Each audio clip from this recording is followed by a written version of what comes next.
Hai, Assalamualaikum warahmatullahi wabarakatuh. Tap-tap skrin dan share-share.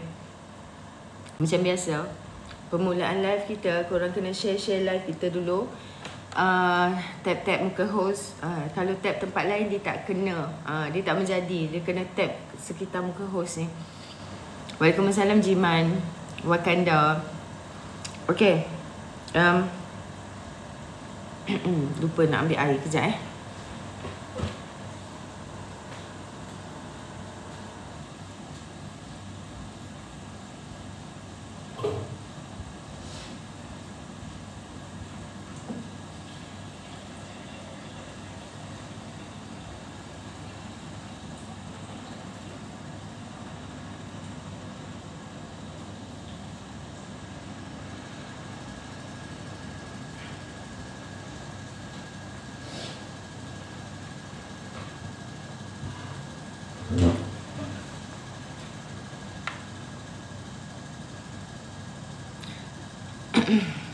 Okay, ambil ilmu dulu. Sebab tekak saya ni tidak membenarkan saya cakap banyak-banyak. Jadi pada siapa yang dekat bawah tu, kalau rasa nak naik Assalamualaikum, salam, hai. Saya tak nampak lah tulisan warna putih. Lepas tu sebab pakai tudung putih dengan maflar warna putih.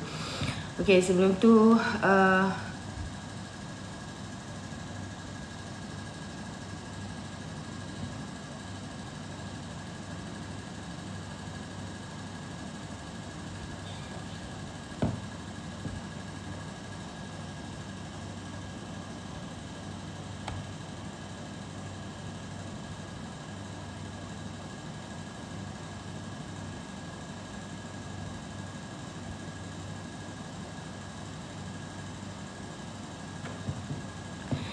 okay.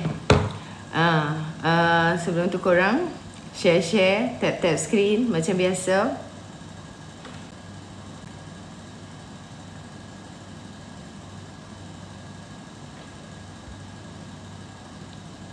Minum air asam limau tu. Saya tak keluar pun hari ni sebab saya tak sihat. Lepas tu saya just duduk kat rumah. Tak sempat lah nak pergi beli air ke apa.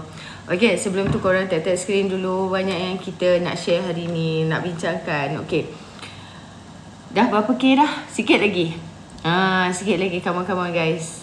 Hari ni kan, saya nampak pembakar yang kita ada ni betul-betul low class lah. Betul-betul low in quality lah. Korang tahu tak? So apa saya kata macam tu?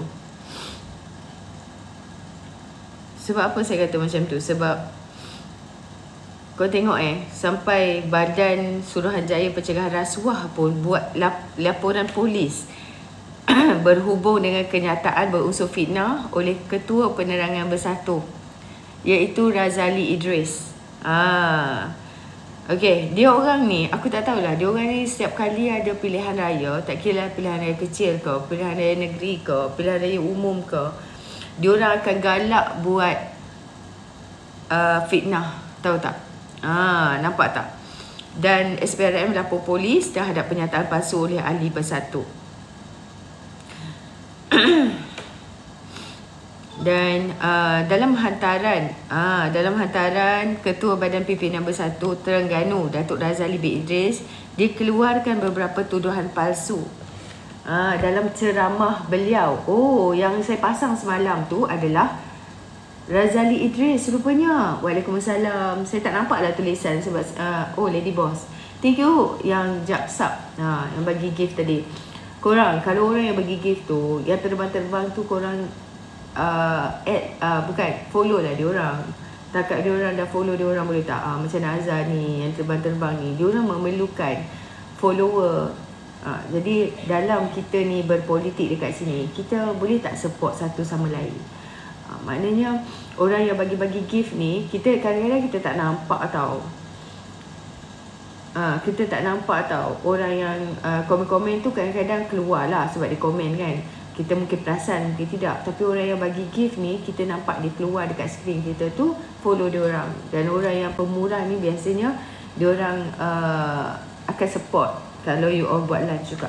Okay, jadi semalam saya ada buat, saya ada tunjuk lah kan, kenyataan daripada seorang pimpinan daripada PN ini yang ceramah beliau sewaktu pelancaran jentera pilihan raya kecil. Kejap, nak kena batuk.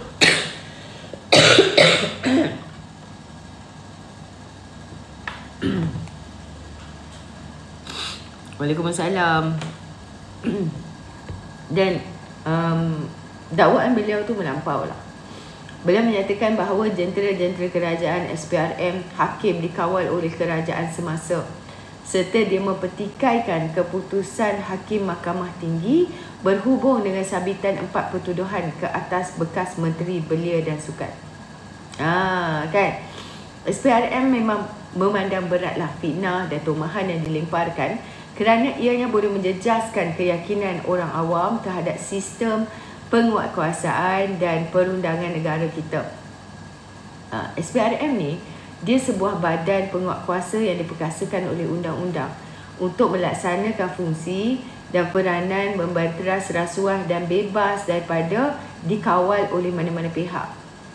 Even though kalau kau nak membuat satu kenyataan, dah nak menuduh Perdana Menteri lah, at least kau datanglah dengan satu bukti yang kukuh untuk membuat. Aku tak faham lah, dia orang ni bila ada PRK, bila ada PRN, dia orang auto bodoh ke apa? Aku tak boleh brain betul lah kan. Kadang-kadang dia orang ni sajalah buat cerita semata-mata untuk gain sokongan, untuk menang di kerusi tersebut. Bukankah korang ni dah yakin bahawa korang dapat menang dekat kerusi yang korang bertanding ni? Dah memang dah jaminan dah, kan, yang korang bakal menang. Tapi kenapa korang masih lagi nak membuat fitnah-fitnah yang tak cerdik macam ni? Yang melampau. Masa tu berbondong-bondong jadi ngap. Okey, sekejap saya cari dia punya audio apa yang dia perkatakan kejap. Mungkin korang boleh dengar sendiri. Apa yang diperkatakan beliau yang menyebabkan SPRM sendiri report polis terhadap individu ini. Ini adalah suatu yang melampau lah kan.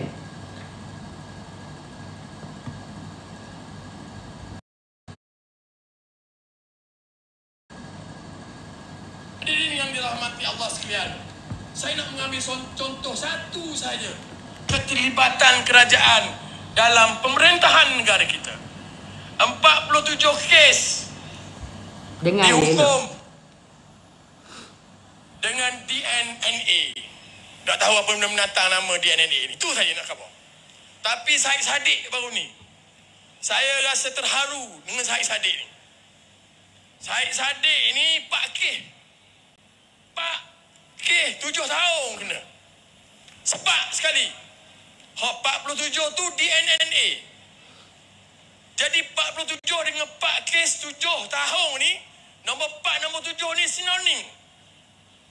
Macam dibuat-buat.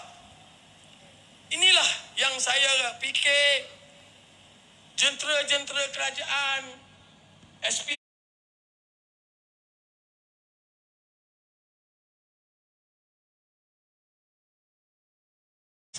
yang memerintah negara kita pada hari ini. Tak bolehlah. Tak bolehlah. Kita kena berusaha bersungguh-sungguh untuk memastikan 040 pada 2 Disember nanti majoriti berlipat ganda untuk beri signal kepada kerajaan pusat bahawasanya Melayu tidak bersetuju dengan cara pemerintahan kamu. Melayu Islam tidak bersetuju dengan cara kamu yang mana menindas, menghina, mengherdik kita setiap hari dan juga setiap masa.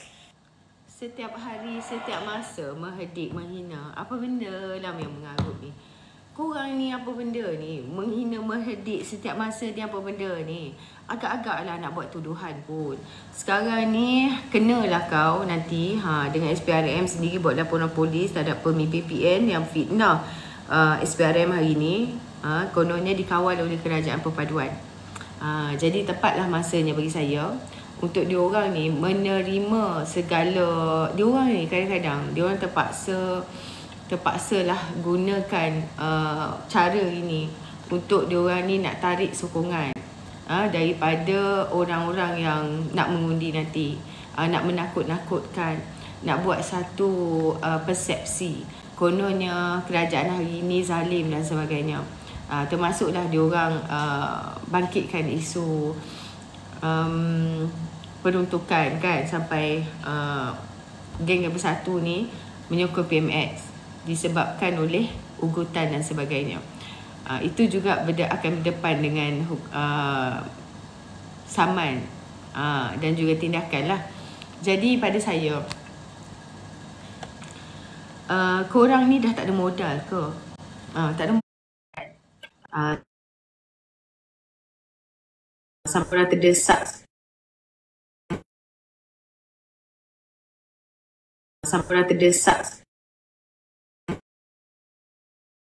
sampai nak buat fitnah, sampai nak melibatkan badan saya. Benda lain dah ke nak condemn kerajaan hari ni. Dan hari ni kalau kita dapat lihat, selain daripada menuduh badan agensi kerajaan ini dikawal oleh kerajaan,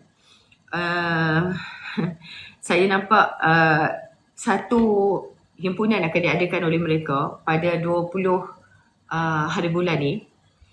Dan pemuda PAS Malaysia berdepan dengan tindakan undang-undang apabila dia buat naik satu tweet. Dia buat naik satu tweet, pemuda PAS Malaysia ni pertama dia tuduh Nick Elin cabar undang-undang syariah, kedua dia tuduh telah berjaya di Selangor. Ini akan berdepan dengan undang-undang juga. Aku nak tahu juga sebenarnya apa undang-undang syariah yang dah berjaya dihapuskan di Selangor. Setakat ini kita tengok syariat Islam tetap mekar. Pemuda PAS ni anggap Sultan Selangor tu apa? Tunggu ke sampai undang-undang yang di bawah baginda boleh berdiam diri bila Islam dicabar di Selangor itu sendiri? Lag. Okey je nampak. Sekejap je. Lag ke Ari? Sikit tadi. Ni okey dah. Okey. Teruk betul muka aku. Tak apalah. Okey. Jadi kes Nick Elin ni cabar undang-undang syariah tu bukan macam yang Walaun bayangkan. Dia bukan cabar undang-undang yang biasa. Ianya undang-undang hudud yang Kelantan umum dulu. Dalam undang-undang tu ada beberapa jenis kesalahan di bawah undang-undang sivil pun dimasukkan. Jadi itulah. Jadi Walaun ni dia tak faham. Dalam perlembagaan persekutuan, ada kuasa diberikan kepada persekutuan, ada kepada negeri. Ia dipersetujui daripada Merdeka lagi.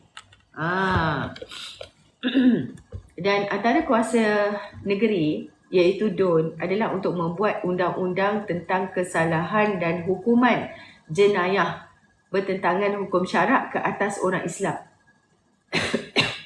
Jadi, negeri-negeri yang telah lama buat enactment untuk membendung kesalahan jenayah syariah seperti liwat, khalwat, judi dan arak dan banyak lagi, semua ini bertentangan hukum syarak. Pada tahun 2021, Iki Putra ni dituduh atas kesalahan liwat di Mahkamah Syariah. Dia tak puas hati lalu mencabar peruntukan jenayah liwat Selangor.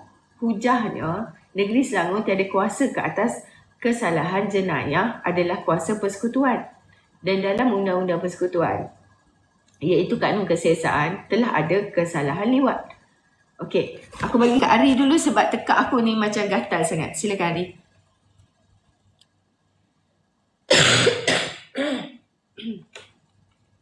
Ari? Ya. Okey, baik. Ini adalah topik yang Eli tu lah. Eli tu kita lihat balik sudut cerita dia tu. Bila kita lihat balik sudut cerita dia tu, kita kena harus memahami benda tu. Dia melibatkan benda tu adalah orang kata apa, satu itu terpulang kat depa lah. Aku tak peduli pun buat undang-undang tu, tapi perlu ke buat politik kan? Adakah anda hanya menggunakan agama ni, sentimen-sentimen yang ni untuk memastikan mileage politik apa? Itu yang aku tak setuju. Aku sangat tak setuju di situ. Kenapa perlu buat orang kata apa? Perlu ada orang kata apa? Aku cuba memahami Apa motif untuk perhimpunan tu? Motif itu tu kata Dia sekali undang-undang Islam dicabar. mana tertib. Dia nak suruh rakyat marah hari. Itu je. Dia ni nak membangkitkan kemarahan rakyat. Dia gunakan agama. Sekarang ni cabar dibenarkan, ni dibenarkan cabar berkenaan dengan undang-undang syariah Kelantan ni sewaktu PAS menjadi kerajaan. Dan dia orang ni pukul curi saja. Kan? Dan AMK seluruh negeri Selangor dah buat laporan polis ke atas pemuda PAS berkenaan dengan hantaran fitnah pemuda PAS itu di akaun X yang mengatakan bahawa undang-undang jenayah syariah akan dihapuskan.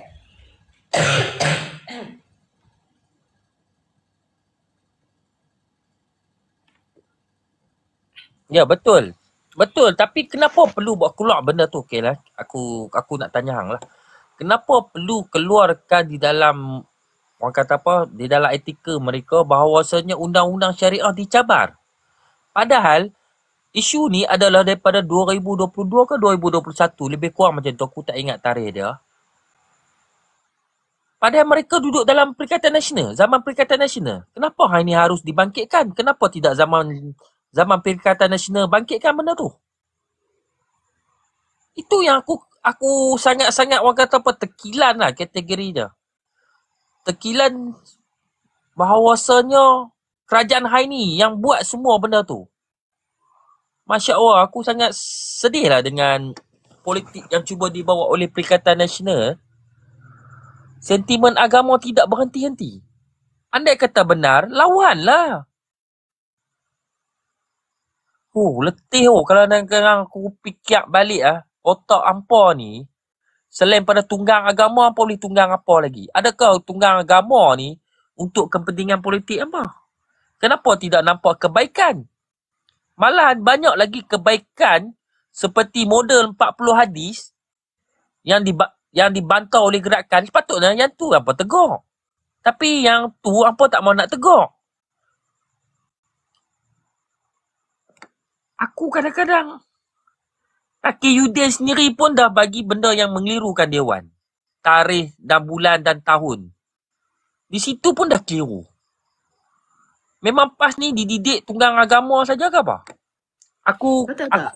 Wayang PAS ni, macam mana PAS bela undang-undang syariah ketika mereka berkuasa? Dia kata, dia bercakap, Haji Hadi Hawang, dia bercakap di Parlimen, kononnya, kalaulah kerajaan perpaduan tak buat sesuatu, PAS akan lakukan sesuatu. Okey. Kes Iki Putra tu sendiri diputuskan pada tahun 2021 ketika PAS jadi kerajaan. Mahkamah Persekutuan buat keputusan untuk ketepikan Undang-Undang Syariah Negeri Selangor. Apa yang PAS buat masa tu? Tak ada. Ada ambil tindakan terhadap Iki Putra? Ada nak buat pindaan undang-undang? Tak ada. Sebab mereka ni masa tu tengah syok berkuasa. RUU 355 untuk buat undang-undang hudud di Malaysia. Diorang peram je. Presiden PAS bentang tahun 2016 lagi. Tapi dia tak nak bahas. Dia tak nak undi. Sampailah ke hari ni. 33 bulan pun tak nampak apa prioriti diorang ni dalam membela undang-undang syariah di Malaysia. Banyak berdalih, nampak sangat diorang ni hanyalah retorik politik sahaja. Cabutan undi kalau kita tengok naik daripada 8 ke 22 kali ketika dia memerintah Malaysia. Ini yang peliknya. Kalau bab kawal judi pun diorang ni fail, kita tengok masa DAP yang jadi jaga kewangan, jadi Menteri Kewangan lagi elok, lagi baik. Jadi bila jadi pembangkang baru nak bangkitkan semuanya. Islam yang nak dibela ni versi yang mana sebenarnya? Kalau masa berkuasa pun judi dinaikkan, undang-undang syariah diketepikan. Jangan ingat rakyat ni mudah lupa. Jadi korang ni kalau nak tunggang agama, sebab apa korang tunggang agama? Sebab korang nak berkuasa balik. Itu saja. Silakan Ari. Okay sebab kita patutnya hampa harus tengok perbandingan dengan zaman hampa. Zaman hampa jadi Perdana Menteri lah. Aku senang cerita pasal zaman Perdana Menteri hampa. Apa yang hampa buat? Adakah seperti Datuk Seri Anwar Ibrahim buat hari ni? Yang tu hampa nampak tak? Even hari ni, dia ada di APEC dengan US, bertemu dengan pelajar. Wih Mat, luar biasa. Zaman nak salam satu tangan pelajar pun tak nampak. Tak pernah benda tu ditunjukkan. Hanya membaca PDF. Hanya membuat PKP. Kurungkan orang duduk dalam penjara. Itu saja hampa mampu zaman hampa. Tapi bila tengok dengan hari ni, bila aku cakap antara dua darjat, hampa kata aku jahat. Tapi itu kenyataan antara dua darjat. Even yang hampa harap Atuk Saka, yang sesah anak dia pendukung LGBT, hampa tak mau tegak yang tu. Bila tegak lu anak Atuk, geng-geng pelangi tu. Pendukung geng-geng pelangi. Yang tu hampa tak mau nak tegak. Even zaman PKP, masa dia duduk main golf apa semua, betul? Hampa tak mau tegak. Tapi hari ni kerajaan hari ni dah macam-macam buat. Tiba-tiba timbul fitnah kata undang-undang syariah Islam di Selangor dicabang. So memang hampa ni memang kurang ajar lah. Memang orang kata apa, lack of idea lah. Okay. Sampai dia langsung untuk membangun negara lah. Itulah. Itu je. Abang Wan datang tepat pada waktunya. Saya punya saya nak bantai tapi keadaan tak mengizinkan. Jadi saya bagi kat Abang Wan lah untuk teruskan. Silakan Abang Wan. Oh, teruk betul tak sihat. Ramai tak sihat hari ni Tak tahulah, tak baik-baik. Musim sekarang musim. Sekarang ni musim cuaca di pada timur. Jaga kesihatan masing-masing. Hari Kedah macam mana cuaca hari? Janganlah DJ sangat. Tanya Hari lah pula kan. Hari. Bagaimana keadaan Hari di Pantai Timur?